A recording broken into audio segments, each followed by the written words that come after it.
Shockwave, destroy these Autobots! Fine, I will do it myself. I refuse to be beaten by you, Optimus Prime. I will fight you till my spark explodes! Get back up, you weakling! Do not lose to that Autobot! Overloading! Not again! Cannot be beaten! I must win! I am stronger than you, Optimus Prime!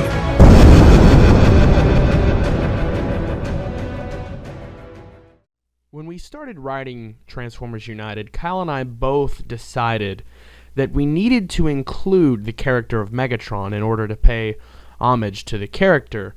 However, we also knew that there was not much we could do with him that would be unique because the character has been used so broadly in all Transformers media. So it was kind of a double-edged sword. We had to include him, but we couldn't include him on a large scale because he would just begin to feel repetitive.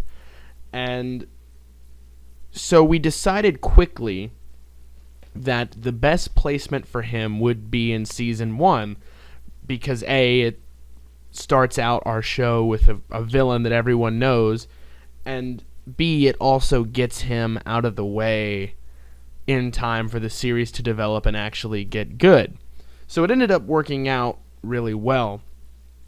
And what we wanted from Megatron was exactly what I said at the beginning.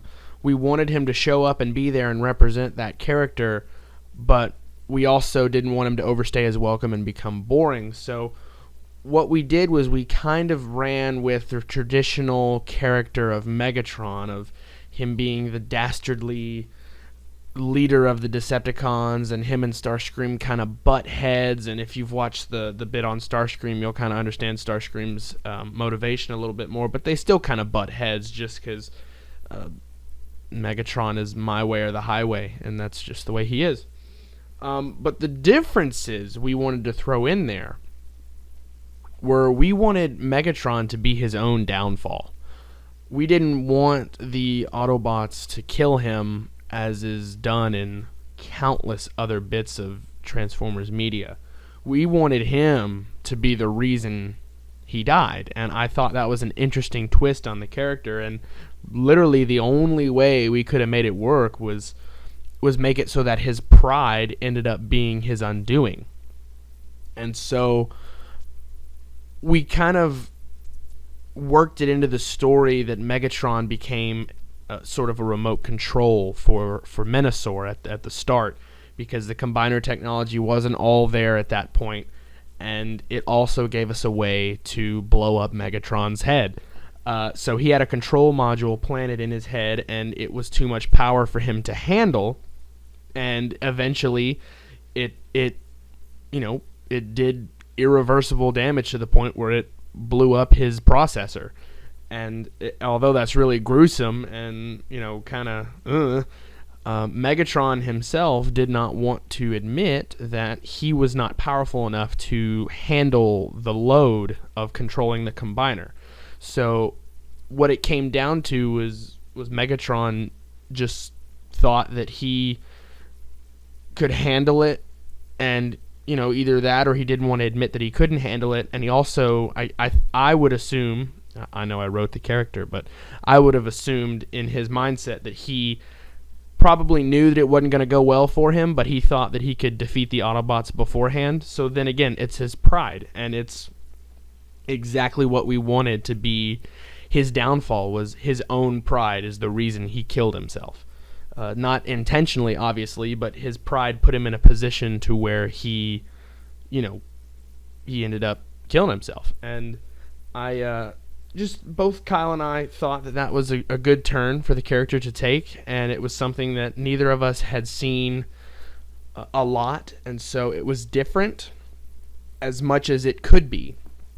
because really and truly, if we kept him around for much longer, he probably would have gotten stale, because like I said, there wasn't much we could do with him that hasn't been done already. And for me as a writer, I don't like those stale bits of story. I think that they just aren't good for the whole overall story. So yeah, he was awesome while we had him around, and his voice was provided by that voice actor, and excellent work by Bradley.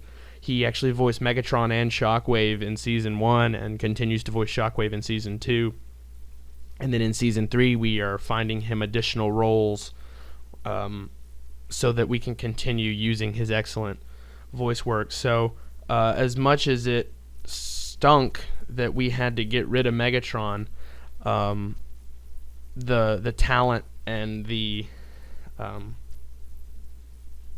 all the stuff behind the scenes that made Megatron what he was are being utilized elsewhere for more original, captivating story points. And I just think Megatron was a really good appetizer for what's to come.